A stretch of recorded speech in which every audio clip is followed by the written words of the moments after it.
Have you ever said this to yourself? When I have kids, I'm going to give them everything I never had. I know I did.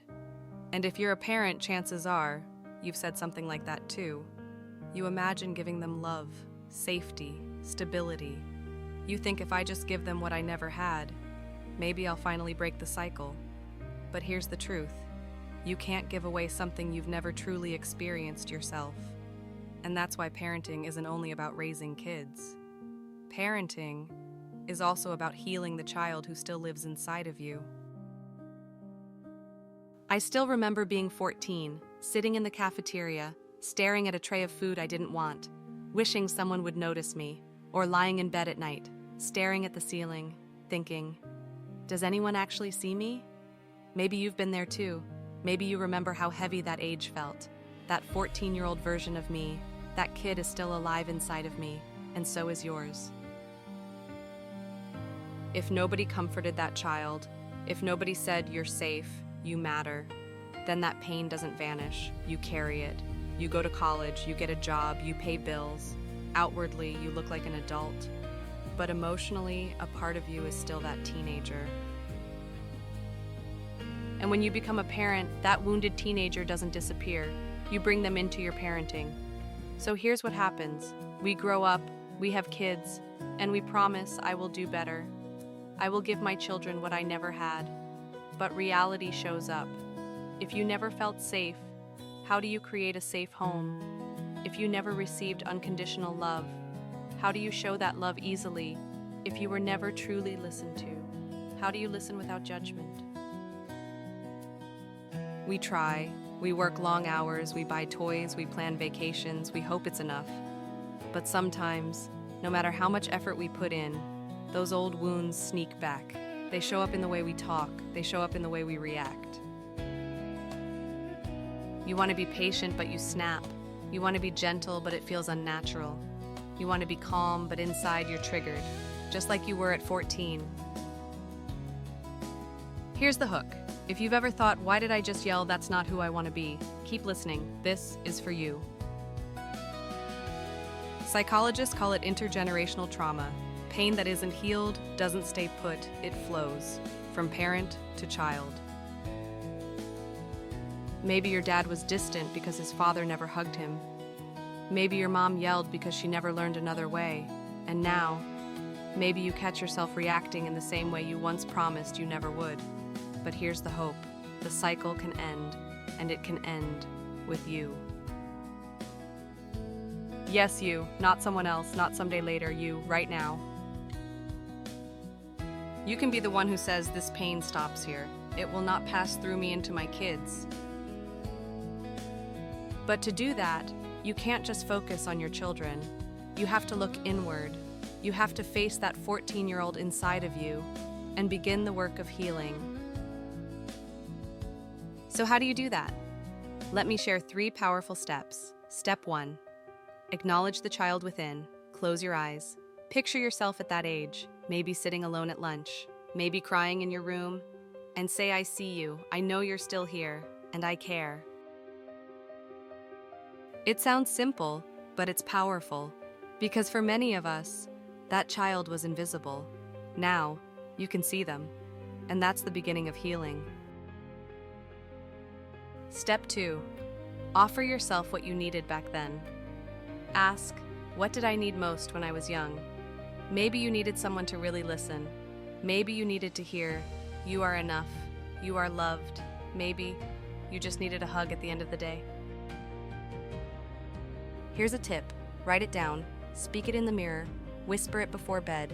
It might feel awkward, but remember you're parenting 2 kids at once, the one in front of you and the one inside of you. Step 3.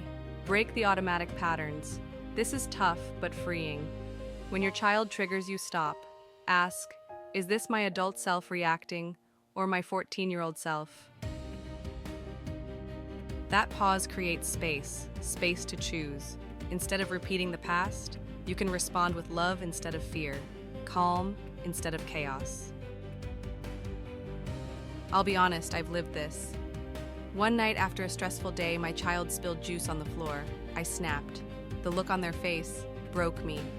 Later that night, I realized I wasn't angry at the juice.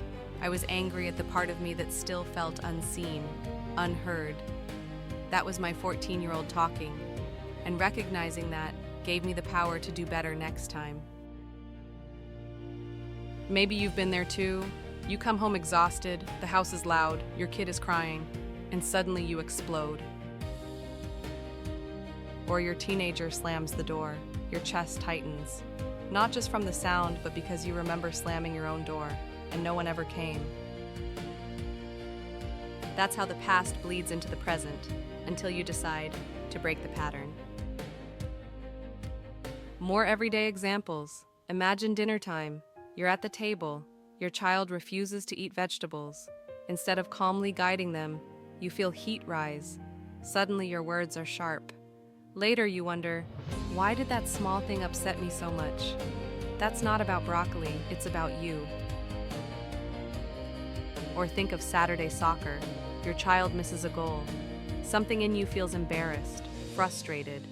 But deep down, it's not about their miss. It's about the times you felt you weren't good enough. These moments reveal where healing still needs to happen. Practical ways to break the cycle. It might mean kneeling down, meeting your child's eyes instead of yelling. It might mean taking a short walk before stepping inside, so you don't dump your stress on your family. It might mean writing a letter to your younger self, saying everything you wish you'd heard.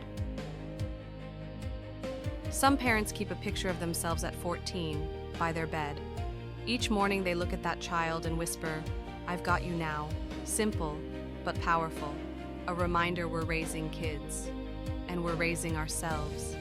Healing your inner child won't make you perfect, but it will change your family. Because parenting isn't just raising kids, it's raising ourselves. When you heal yourself, you heal your family.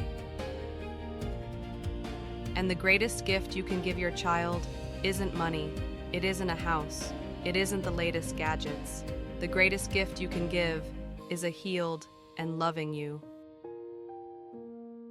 Tonight, when you tuck your child into bed, pause. Look at them. Notice the innocence on their face.